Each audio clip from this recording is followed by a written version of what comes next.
اور ایک بار پھر فارسی پڑھنے سے بچ گئے۔ عنوان صاحب سے رخصت کے ساتھ شمس تبریزی کو بھی لے کر باہر نکلے۔ معلوم ہوا جہاں ہمارا بسیرا ہے وہیں یہ بستے ہیں۔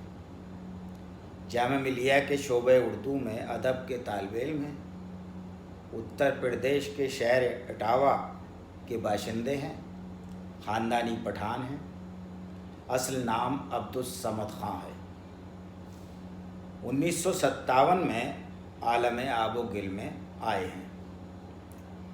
باتیں کرتے ہوئے ہم دونوں بٹلہ ہاؤس تک پہنچ گئے، لیکن ایک حیرت یہ ہوئی کہ اتنی دیر پیدل چلتے ہو گئی لیکن شمس تبریزی نے نہ کوئی غزل سنائی اور نہ کوئی شعر ہی دہرایا۔ اتنی دیر میں تو موقع غنیمت جان کر اگر ڈاکٹر فاروق بخشی ہوتے تو اپنا آدھا دیوان سنا دیتے کہ پتہ نہیں پھر کب یہ آدمی گرفت میں آئے۔ اس بات سے میں بھی پریشان ہوا کہ یہ کیسا شاعر ہے۔ شاعر تو سلام دعا کرتے ہی مطلع عرض کر دیتے ہیں۔ مجھے لگا کہ یہ کوئی غالب جیسا ٹیڑھا آدمی لگتا ہے، کچھ انا زیادہ ہی ہے۔ وہ اسد اللہ خاں تھے، یہ عبدالصمد خاں ہیں۔ پھر خیال ہوا کہ پہلی ملاقات میں آدمی سمجھداری سے کام لیتا ہے۔ شاید شمس نے سوچا ہوگا کہ پہلا دن ہے، پہلی ملاقات ہے، اگر شعر سنانا شروع کر دیا تو اچھا خاصا بندہ بدک جائے گا اور راہ فرار اختیار کرے گا۔ بہتر ہے 2-4 ملاقاتیں ہونے کے بعد کھلیں گے، پھر شعر کیا کلیات سنا دیں گے۔ پڑوس میں تو ہے، جائے گا کہاں۔ پھر ہم دونوں اپنے اپنے کرائے خانوں پر پہنچ گئے۔ دونوں کی رہائش آمنے سامنے تھی۔ ہمارا مکان ارشاد ہوٹل والے کا تھا اور شمس محبت ٹھیکیدار کے گھر میں رہتے تھے۔ میرے ساتھ میرے بڑے بھائی تھے، شمس کے ساتھ ان کے بڑے بھائی تھے، بلکہ ہم دونوں اپنے بڑے بھائیوں کے ساتھ تھے۔ مزید ملاقاتوں کا وعدہ کر کے ہم دونوں اپنے کرائے خانوں میں چلے گئے۔ بٹلہ ہاؤس میں ایک نئے دوست کے اضافے سے ہم بہت خوش ہوئے۔ جلال انجم پہلے سے بٹلہ ہاؤس میں موجود تھے، جن سے ملنے اکثر ان کے دوست فاروق بخشی آ جاتے تھے اور 2-3 غزلیں سنا کر چلے جاتے تھے۔ جب بھی ہم افسانہ سنانے کی بات کرتے تھے تو کہتے تھے میری بس نکل جائے گی۔ اکیلے جلال انجم کو افسانہ برداشت کرنا پڑتا تھا۔ شمس تبریزی کے آنے سے کچھ امید بندھی تھی، لیکن معلوم یہ ہوا کہ وہ قومی آواز میں سب ایڈیٹر ہیں اور 2 بجے گھر سے نکل جاتے ہیں۔ رات کو 11 بجے واپسی ہوتی ہے۔ اس صورت میں شام افسانہ ممکن ہی نہیں۔ صبح میں کہانی سنانے کی روایت نہیں ہے۔ خیر، امید تھی کہ کوئی صورت نکلے گی، ابھی تو ابتدا ہے۔ ہم اس زمانے میں دہلی یونیورسٹی میں ریسرچ کر رہے تھے اور شمس تبریزی جامعہ میں MA کے طالب علم تھے۔ فوری طور پر ہمیں کچھ اپنی بزرگی کا احساس ہوا، لیکن جیسے ہی معلوم ہوا کہ یہ پہلے کہیں اور یعنی کسی اور مضمون میں بھی دیگر ادیبوں کی طرح قسمت آزما چکے ہیں، یہ احساس جاتا رہا۔ عمر میں 21 دن زیادہ ہی نکلے۔ شمس نے اردو سے پہلے سیاسیات میں MA کیا تھا۔ خدا جانے کس نے مشورہ دیا تھا کہ سیاسیات میں MA کر لو، سنسد میں چلے جاؤ گے۔ وہ تو جلد آنکھ کھل گئی اور اردو میں آ گئے، ورنہ نہ ادھر کے رہتے نہ ادھر کے۔ شاعروں کو سیاست میں کون سنجیدگی سے لیتا ہے۔ البتہ سیاست کو گرمانے کے لیے شاعری کا سہارا سب لیتے ہیں۔ میرے علم میں تو نہیں کہ کوئی بڑا شاعر بڑا سیاستداں بنا ہو یا بڑا سیاستداں بڑا شاعر رہا ہو۔ شاعرانہ مزاج رکھنے والا شخص سیاستداں ہو ہی نہیں سکتا۔ شمس تبریزی تو مزاجاً کیا کلیتاً بھی شاعر تھے۔ بغیر دیکھے نام سن کر یہ عقیدت ہو جاتی ہے، احترام کرنے کو جی چاہتا ہے۔ میرے ساتھ بھی یہی ہوا، لیکن ملاقات کے بعد عقیدت اور احترام میں بڑی حد تک کمی آ گئی، کیونکہ کبھی شمس تبریزی پر پٹھانیت غالب آ جاتی تھی تو وہ مرصع مغلظات سے نوازنے میں رعایت نہیں کرتے۔ اصل شمس تبریزی کی روح بھی گھبرا جاتی کہ مسجع مغلظات کاتبین اعمال نامہ کی کاتبین اعمال نام کی یکسانیت کے سبب کہیں ان کے حساب میں نہ لکھ دیں۔ اٹاوا اتر پردیش کا کافی مشہور شہر ہے۔ اس کے اطراف میں آگرہ، فیروز آباد، کانپور، فرخ آباد اور گوالیر جیسے تاریخی شہر آباد ہیں۔ ان علاقوں میں پٹھانوں کی کافی بستیاں ہیں۔ ہم نے ایک دن شمس تبریزی سے معلوم کیا کہ اٹاوا کی کچھ نامور شخصیات کے نام بتائیے۔ بہت غور کے بعد بولے، بھائی میرے علاوہ تو کوئی اور وہاں ہے نہیں۔ یہ سن کر پہلے تو ہمیں اٹاوا کی بدقسمتی پر افسوس ہوا کہ اتنا بڑا شہر اور بس ایک نامور آدمی، اور وہ بھی کیا۔ ہم نے شمس کی بات پر یقین نہیں کیا۔ دراصل ہم دیکھنا چاہتے تھے کہ کن کن نامور شخصیات کا شمس تبریزی کی شخصیت پر اثر ہے۔ تاریخ کھنگال ڈالی۔ سامنے کا نام تو ملائم سنگھ کا ہی تھا، جنہوں نے اتر پردیش کو سیاست سکھائی۔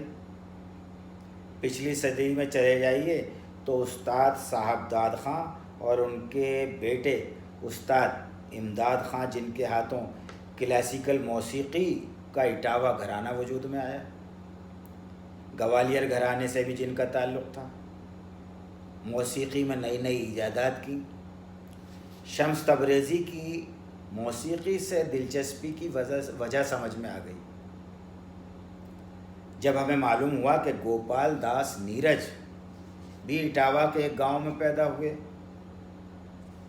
تو ہمیں یقین ہو گیا کہ شمس کو شاعر بنانے میں ضرور ان کا بھی کچھ ہاتھ ہے۔ دوران تحقیق ایک اور راز کھلا کہ مشہور ہدایت کار کے آصف یعنی آصف کریم کی ولادت بھی اٹاوا ہی میں ہوئی۔ اب ہمیں یہ بات سمجھ میں آ گئی کہ شمس تبریزی کے اندر اداکاری کے جراثیم کیوں پیدا ہوئے۔ مغل اعظم کے دلیپ کمار کی طرح انہوں نے اپنے بال کیوں بڑھائے؟ شاید ہم وطنی کا خیال رکھتے ہوئے کہ آصف انہیں اپنی مغل اعظم پارٹ 2 فلم کا کردار نبھانے کے لیے بلا لیں، لیکن شمس کو جوان ہونے میں ذرا وقت لگا اور کے آصف زیادہ انتظار نہیں کر سکے اور اوپر چلے گئے۔ جب ہم نے کچھ ادبی نام تلاش کیے تو معلومات میں اضافہ یہ ہوا کہ سر سید احمد خاں کے رفیق محسن الملک کی جائے پیدائش بھی اٹاوا ہے، جنہوں نے مولوی بشیر الدین کے ساتھ مل کر علی گڑھ کے طرز پر اسلامیہ انٹر کالج قائم کیا۔ ڈاکٹر ذاکر حسین اور ڈاکٹر یوسف حسین خاں کے علاوہ ڈاکٹر بشیر بدر کی ابتدائی تعلیم بھی اٹاوا کے اسلامیہ کالج میں ہوئی۔ شمس تبریزی کے خمیر کا اب ہمیں پوری طرح اندازہ ہو گیا۔ ان کی شخصیت پر اپنے دادا مرحوم ایوب خان کا بھی اثر تھا جو انگریزوں کی فوج میں دفعہ دار تھے، اور والد عبدالقیوم صاحب کا بھی جو پوسٹ ماسٹر تھے۔ آواز کی گھن گرج فوجی دادا سے لے لی، خبر رسانی کا ہنر والد سے سیکھ لیا۔ خبر رسانی اور پیغام رسانی میں زیادہ فرق نہیں ہے۔ اگر شمس تبریزی کی بات پر یقین کر کے بیٹھ جاتے تو ان کے علاوہ اٹاوا میں کوئی قابل ذکر شخصیت نہیں تو ڈھونڈتے رہ جاتے کہ یہ ہمہ جہت شخصیت کیسے وجود میں آئی۔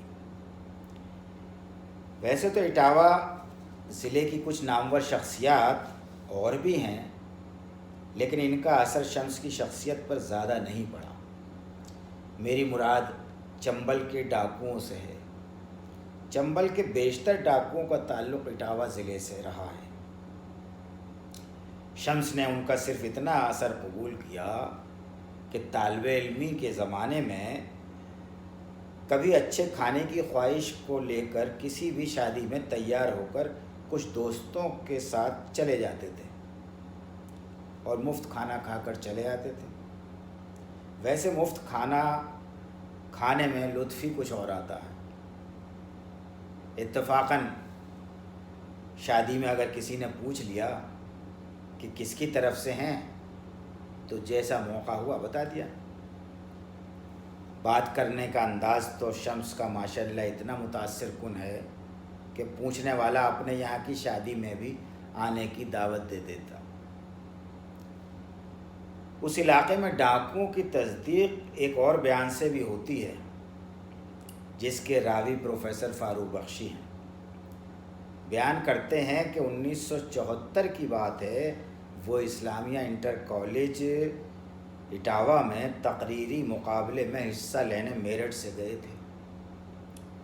ان کی زبان درازی کے سبب انہیں پہلا انعام مل گیا۔ علی گڑھ مسلم یونیورسٹی کے سابق وائس چانسلر پروفیسر علی محمد خسرو نے انہیں ٹرافی دیتے ہوئے کہا، اسے لے کر سیدھے میرٹھ چلے جائیے، یہ علاقہ بڑا خطرناک ہے۔ شمس تبریزی بھی اس وقت اسی کالج میں زیر تعلیم تھے اور تقریری مقابلے میں بھی شریک تھے۔ شمس تبریزی اپنے بھائی خرم قیومی صاحب کے ساتھ رہتے تھے۔ ان کی بھی شادی نہیں ہوئی تھی، اس لیے کسی بھی نامحرم کے آنے جانے پر کوئی پابندی نہیں تھی۔ ہمارا جب دل چاہتا چلے جاتے تھے۔ خرم صاحب بھی شاعر ہونے کے ساتھ ساتھ سینئر صحافی تھے۔ اصل نام ان کا عبدالحی خان ہے، لیکن دونوں بھائیوں نے اپنی خاصابیت کو احتیاطاً چھپا کر رکھا ہے کہ بلا وجہ کوئی خوف زدہ ہو۔ خرم صاحب بھی گیس و دراز ہیں، ایک اضافی شے ان کی ریش مبارک ہے۔ ان کا سلوک ہمارے ساتھ وہی رہتا تھا جو اپنے چھوٹے بھائی شمس تبریزی کے ساتھ تھا۔ البتہ ہمیں ادب کا طالب علم سمجھ کر کبھی کبھی غزل سنا دیا کرتے تھے۔ قریب 35 سال قبل ان کا سنائے ہوا حق کسی شاعر کا ایک شعر ہمیں آج تک یاد ہے۔ بلند قامتی دوستاں سے جلنے لگا، میں سر پہ گنبد دستار رکھ کے چلنے لگا۔ ہم نے اتنی کوشش کی بلند دستار رکھ کر اپنا قد بڑھانے کی، لیکن کوئی فائدہ نہیں ہوا۔ فارغ البال ہونے کے بعد تو 1-2 انچ اور کم ہو گیا۔ ہمارا پی ایچ ڈی کا مقالہ مکمل ہوا اور شمس تبریزی کا ایم اے۔ ارتضیٰ کریم کی طرح ہم نے شمس کو بھی مشورہ دیا کہ تم مزید تعلیم دہلی یونیورسٹی میں حاصل کرو۔ دہلی یونیورسٹی کی خوبیاں گنائیں۔ جامعہ کو اس وقت تک سینٹرل یونیورسٹی کا بھی درجہ حاصل نہیں تھا۔ شمس نے ہماری بات کا احترام کرتے ہوئے کہا، آپ فارم لا دیجئے، میں بھر کر آپ کو دے دوں گا۔ آپ کی خواہش ہے تو آپ ہی اپنی جیب سے فیس جمع کیجیے گا۔ خیر، انہوں نے ہماری بات کا احترام کیا ہم نے ان کی بات کا احترام کرتے ہوئے داخلے کی تمام کارروائی پوری کی۔ اب وہ تازہ وارد ارتضیٰ کریم کے ہم جماعت ہو گئے۔ سینئر ہونے کے سبب یونیورسٹی کی حدود میں اور کبھی کبھی حدود سے باہر بھی دونوں کے نان نفقے کی ذمہ داری ہماری تھی۔ دونوں کا ہم پر یہی کیا کم احسان تھا کہ دونوں نے ہمارے مشورے پر عمل کرتے ہوئے دہلی یونیورسٹی کے شعبہ اردو کو جلوہ افروزی بخشی تھی۔ یونیورسٹی میں پہنچتے ہی شمس نے اپنی فرزانگی سے گوہر تلاش کر لیے، جن میں محمود فیاض، چند شیکھر، حسنین اختر، چنچل مشرا، سامیہ فیروز، سیما ہاشمی شامل تھی۔ خدا کا شکر ہے کہ سب رفقا نے زندگی میں نمایاں کامیابی حاصل کی۔ البتہ سامیہ، سیما اور چنچل بہت جلد اللہ کو پیاری ہو گئی۔ شمس نے جس نام کا انتخاب کیا، شاید اس وجہ سے ان کے مزاج میں قلندرانہ اور صوفیانہ پن زیادہ ہی تھا۔ کبھی زیادہ کی خواہش ہی نہیں کی، جو مل گیا اسی کو مقدر سمجھ لیا۔ ایم فل کے بعد آگے تعلیمی سلسلہ ہی منقطع کر دیا، جو مل رہا تھا اسی پر قناعت کی، نہ تعلیم زیادہ چاہیے نہ دولت۔ پھر یوں ہوا کہ ہریانہ میں اردو اکیڈمی 1986 میں قائم ہوئی۔ فرید آباد میں یہ سوچ کر اس کا دفتر بنایا گیا کہ دہلی سے اردو والوں کو آنے جانے میں آسانی رہے گی۔ ڈاکٹر جاوید وسسٹھ، جو دلی کالج میں اردو کے استاد تھے اور ہریانہ کے رہنے والے تھے، پہلے جنرل سیکریٹری مقرر ہوئے۔ بس شمس تبریزی کی صلاحیتوں کو ہریانہ والوں ہی نے پہچانا اور انہیں اکیڈمی میں رکھ لیا گیا۔ یوں بھی جب شمس دلی آئے تھے تو محبت ٹھیکیدار کے گھر میں کرایہ دار تھے۔ محبت ٹھیکیدار میواتی تھے اور میوات ہریانہ میں ہے۔ بس پھر کیا تھا، حضرت داغ جہاں بیٹھ گئے۔ ہریانہ اکیڈمی ہی کی ملازمت سے گھر واپسی ہوئی۔ دراصل شمس کا تعلق خاندان داغ سے ہے۔ داغ کے والد نواب شمس الدین خان فیروز پور جھرکا کے نواب تھے۔ فیروز پور ہریانہ میں ہے۔ شمس تبریزی کے استاد تھے عنوان چشتی، اور ان کے استاد تھے ابر حسنی گنوری۔ گنوری کے استاد تھے احسن ماریروی، اور احسن ماریروی کے استاد داغ تھے۔